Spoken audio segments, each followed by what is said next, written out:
A lot of this isn't going to make sense to you, and I'm sorry about that. I'm just going to start at the beginning, with the house.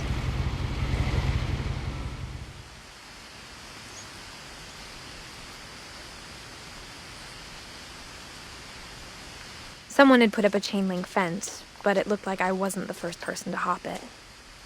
My brother Milton disappeared when I was 4. It was like the house just swallowed him up.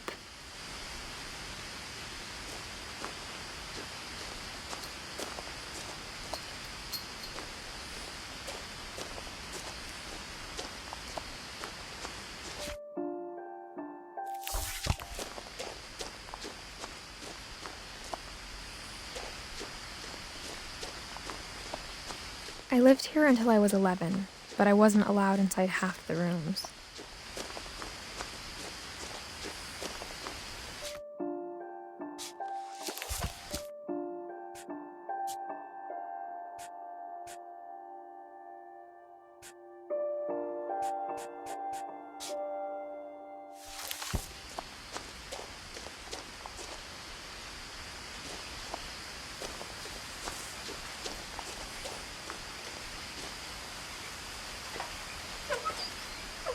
Inside the mailbox were bills from 7 years ago, marked urgent, open immediately.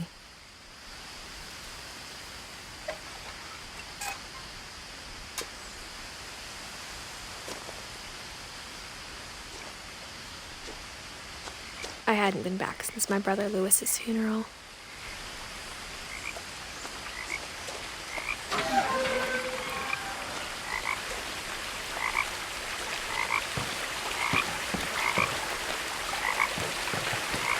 In her will, my mother left me a key, but didn't tell me what it unlocked.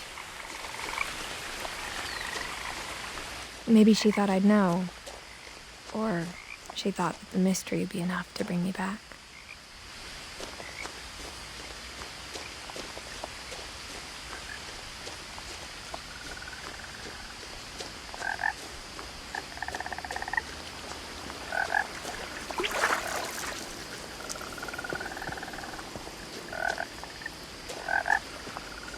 The truth is, even after I inherited the house, I never thought I'd come back to it. But now I had questions about my family that only the house knew the answers to.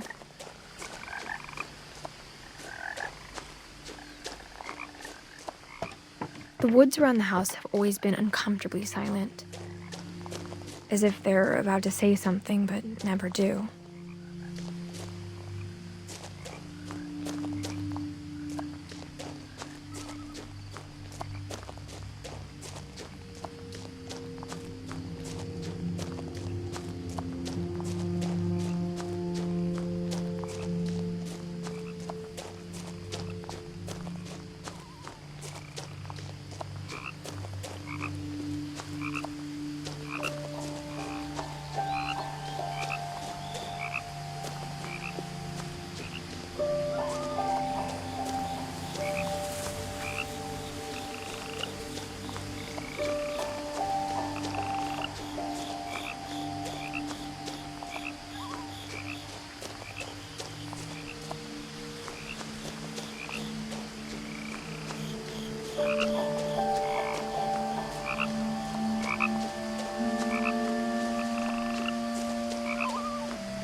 No one had driven this way in a long time, but I saw a few hoof prints.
The house was exactly like I remembered it, the way I'd been dreaming about it.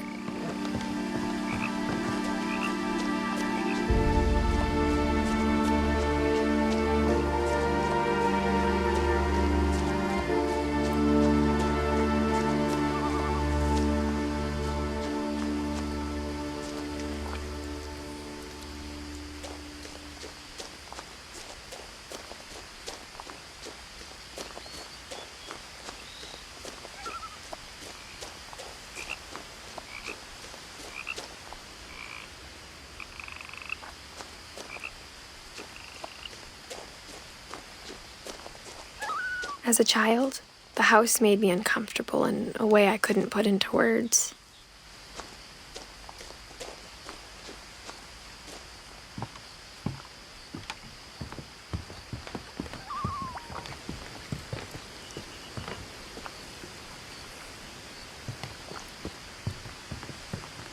Now, as a 17-year-old, I knew exactly what those words were.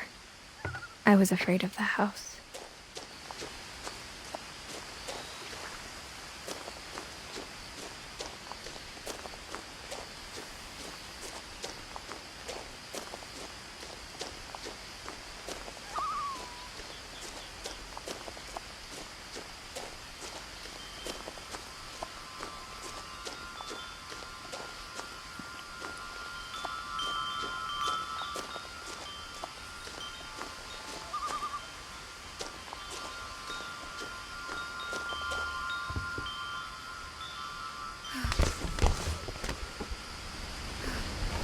Crawling through the doggy door used to be a lot easier when I was 11.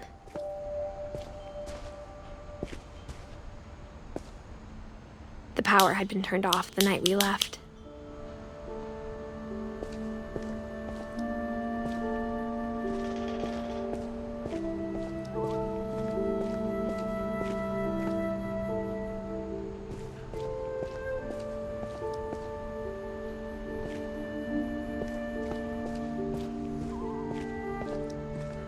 For the first time in years, I felt like I was home.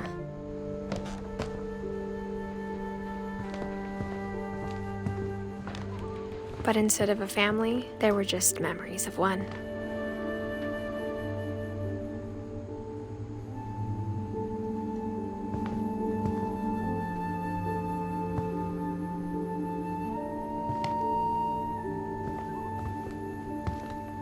Like how only one restaurant would deliver to our house, so we had Chinese a lot.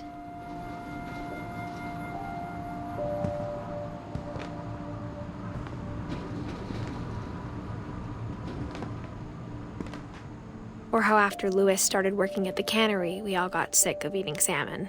Except our cat, Molly.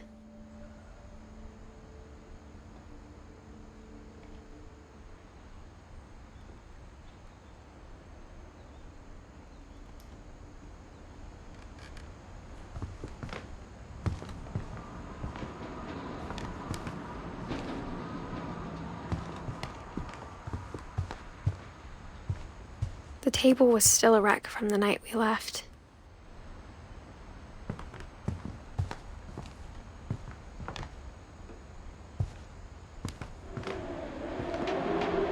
My mom was the only one of us who could imagine Great-Grandma Edie living in a nursing home. It was like a bomb had gone off, killing everyone but sparing the furniture.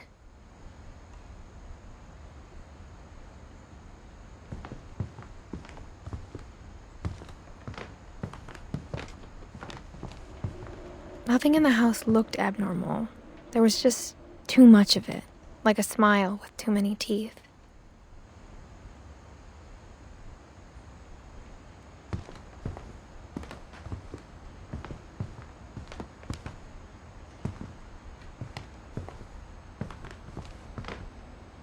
Even the fireplace had a story.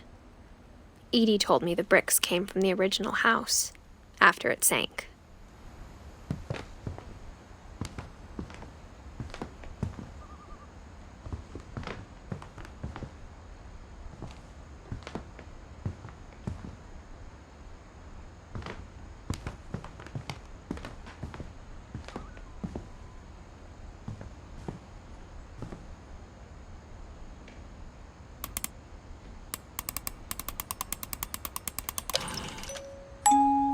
Great-Grandpa Sven built a music box for Barbara, along with the rest of the house.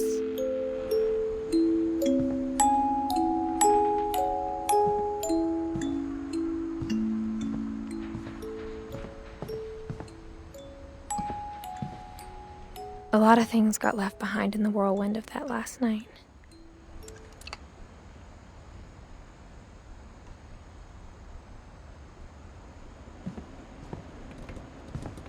My mom wasn't much of an optimist, but she never stopped believing that my brother Milton was alive.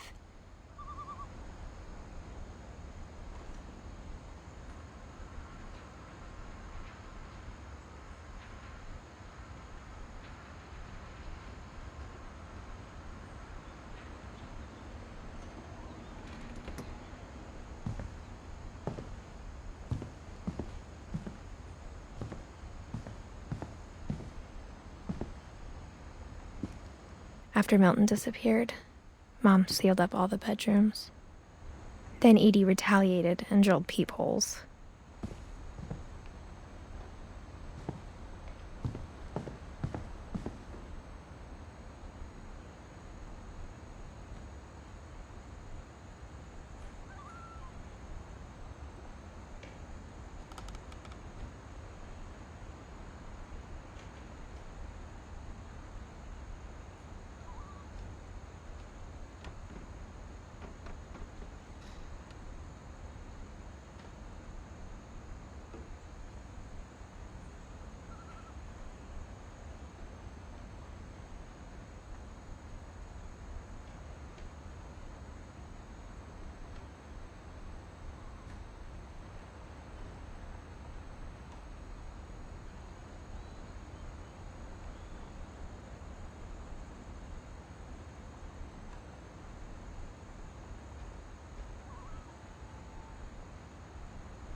I spent a lot of time playing in Great Uncle Walter's room. I think my mom sometimes regretted not sealing it up.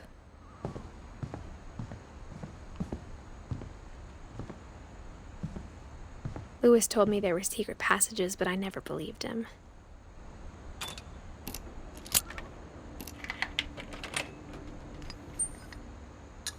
Turns out, my mom was really good at keeping secrets.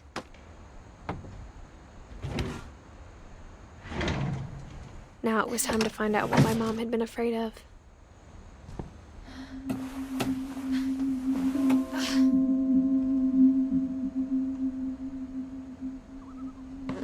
Reading this, maybe it sounds like I had a plan. From the paintings on the wall, it was clear my brother Milton had been here before me.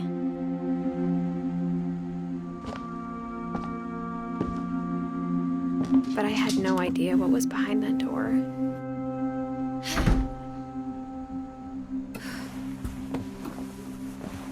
Just like I had no idea where all this was gonna lead.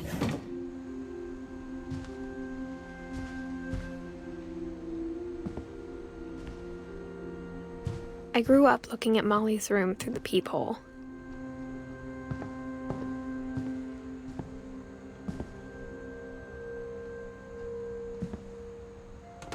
Molly's gerbil had a tiny bedroom with its own even tinier gerbil cage.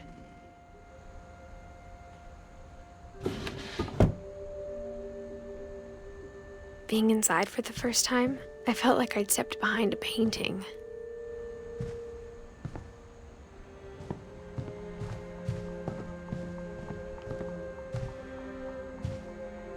I got the sense Edie had spent a lot of time here, before my mom sealed the doors.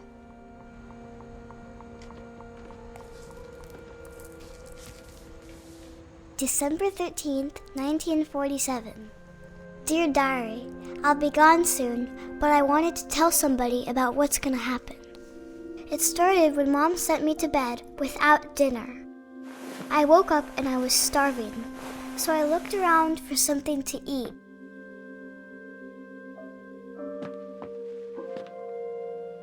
The gerbil food was dry, but I didn't mind it.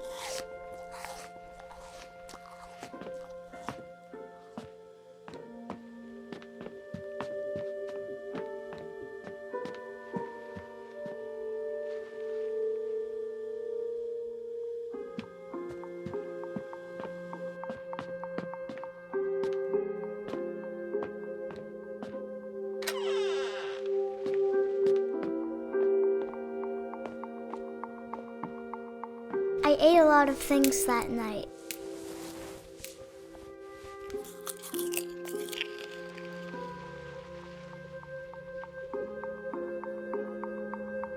I kept eating and eating.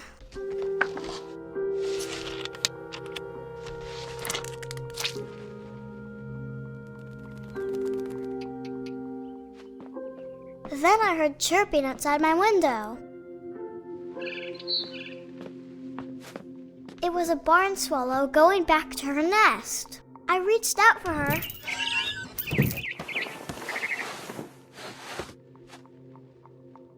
And suddenly, I was a cat.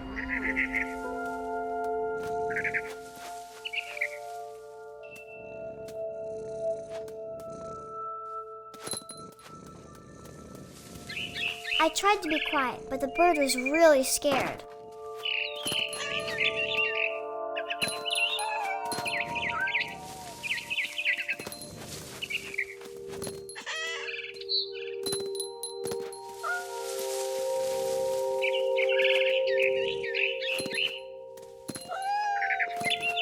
I jumped and I almost got her.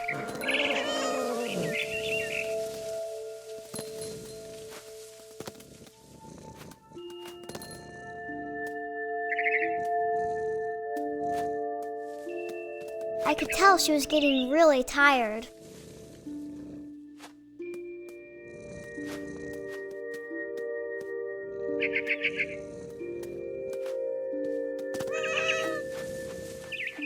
Now I was up in the big tree. I promised Dad I wouldn't climb it anymore. All I cared about was eating that mama bird.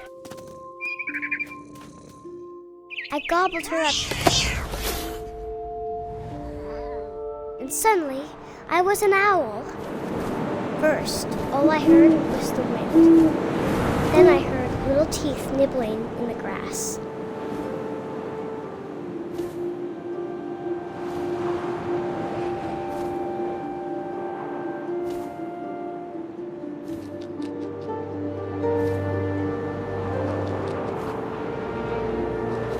Rabbits.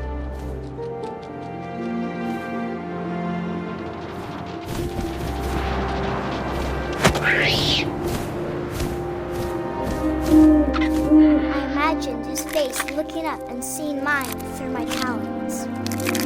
I swallowed him up, and I didn't chew one bit. Then I flew off to find something bigger.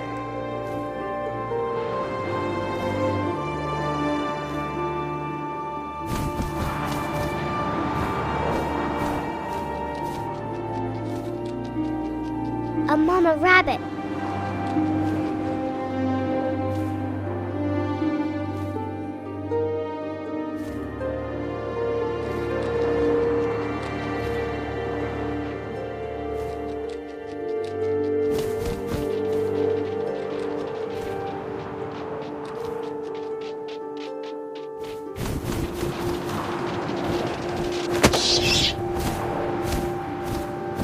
She was almost too big to carry. I started choking, but I couldn't stop eating. And suddenly, I was a shark.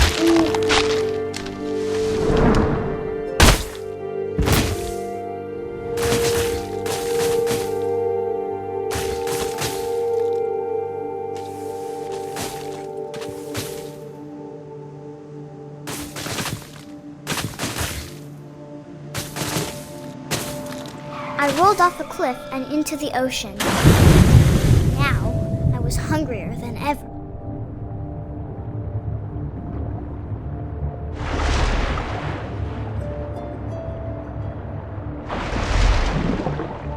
I wanted fat, juicy seals.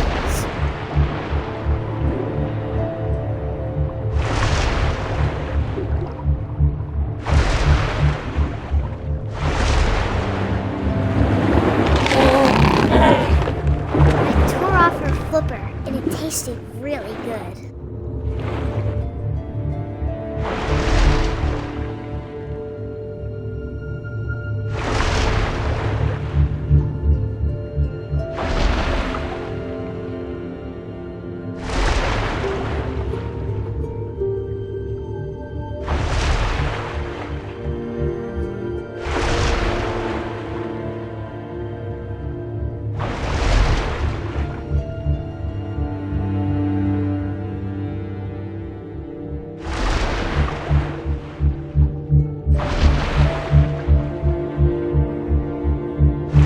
Grabbed on tight. I was so hungry, I jumped out of the water. When I opened my eyes, everything had changed.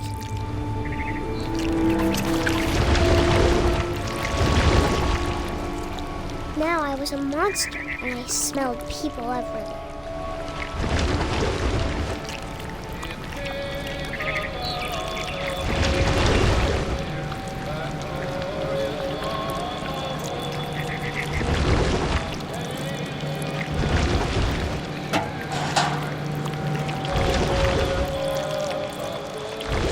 I was big, but I moved real quiet.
something I had to have, so I swam towards it.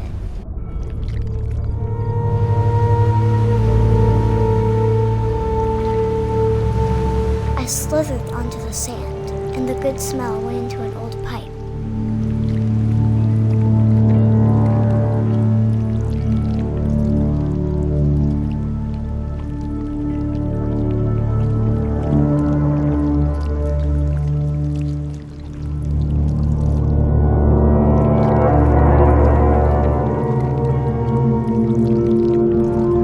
got closer and closer.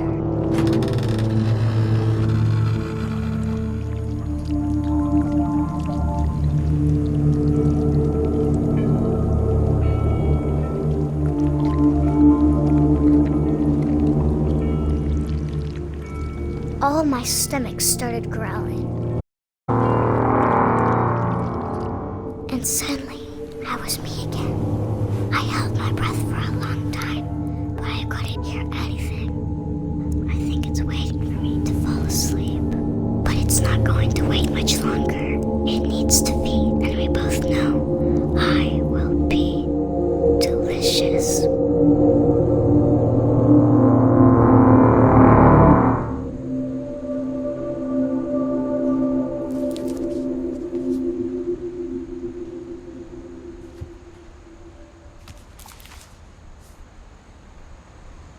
I'm not sure if I believed all of that, but I'm sure Edie would have.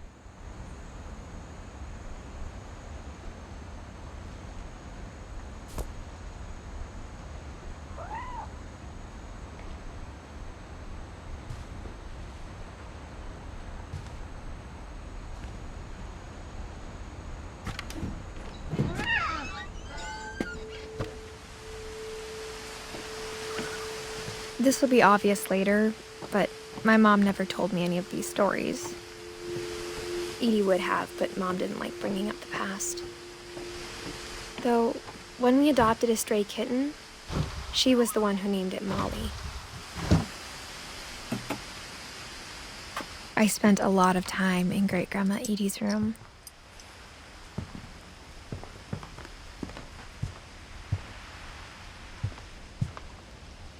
Her room was like a museum.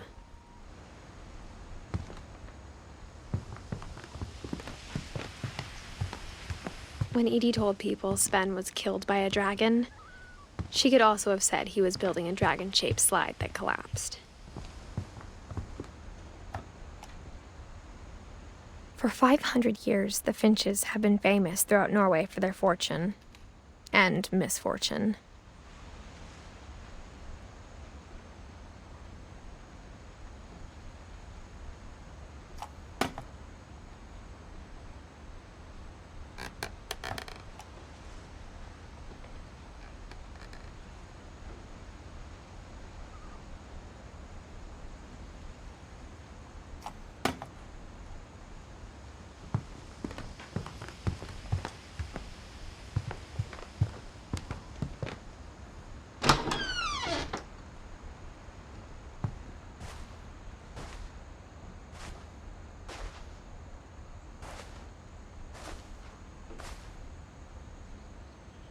The only trace Grandpa Sam's first wife, Kay, left on the house was the pink bathroom.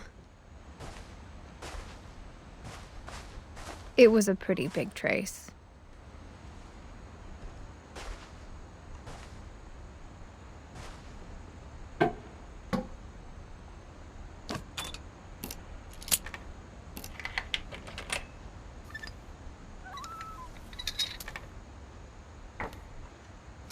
There's a secret in this bathroom.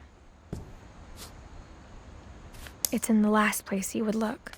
It isn't in the cupboard.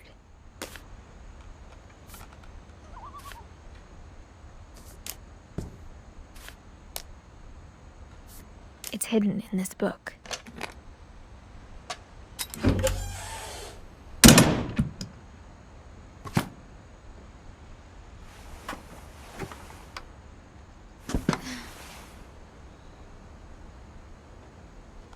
Sven gave Sam an old camera he'd refurbished. He never put it down.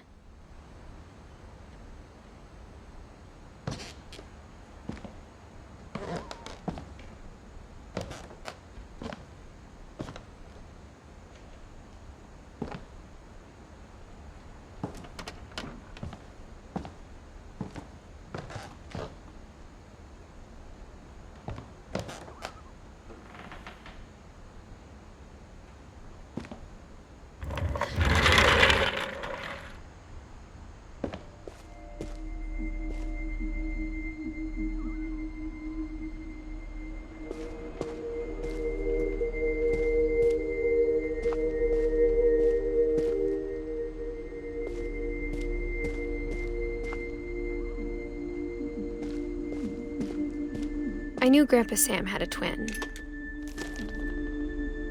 and that he never talked about him.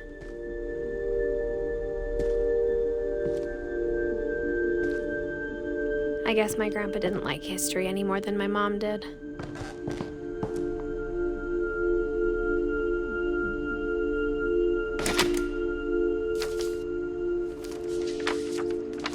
How I Want to Remember My Brother by Sam Finch.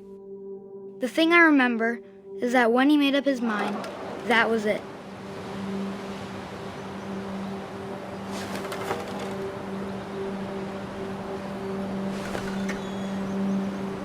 My brother said he'd die before he ate another mushroom, and he did.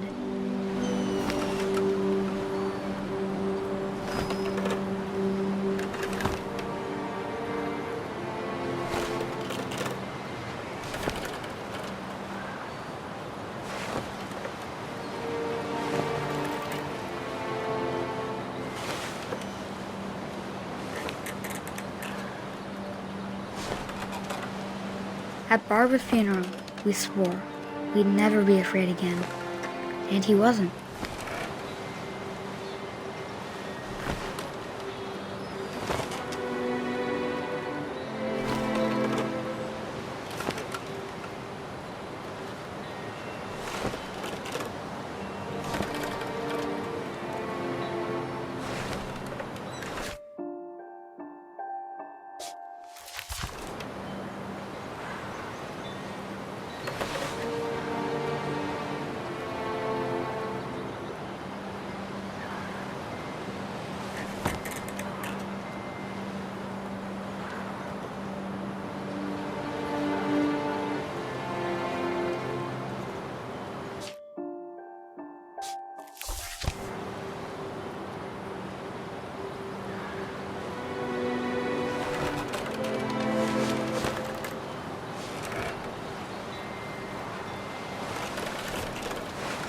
I think Calvin always wanted to fly. Sam! Calvin! Dinner's ready! Coming! But that day, he finally made up his mind to do it. I told him going around was impossible. Maybe if I hadn't said that,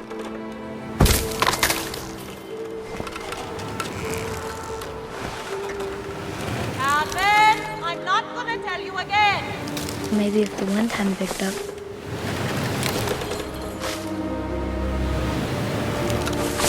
then maybe he'd still be here.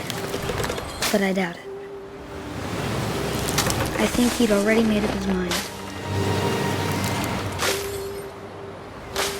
That's what I want to remember about my brother.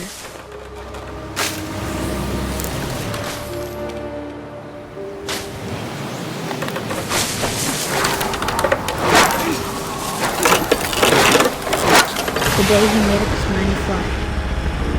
And he did.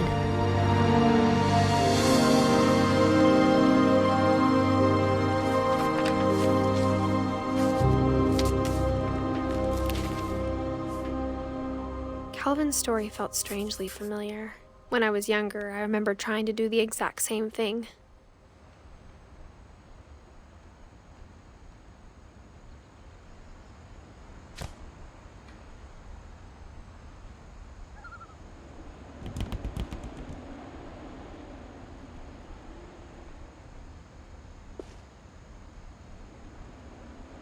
After the funeral, Edie roped off Calvin's half of the room.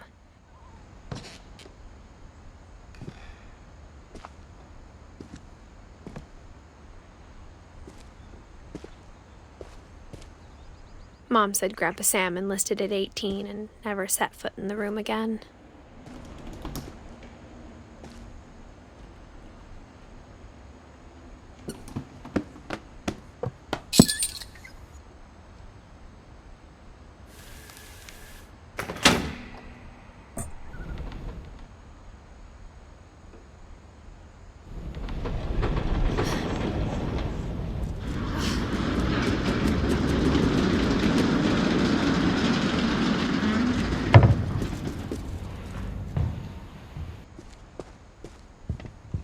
passages were a pretty tight fit. They'd obviously been built for smaller hands and bellies.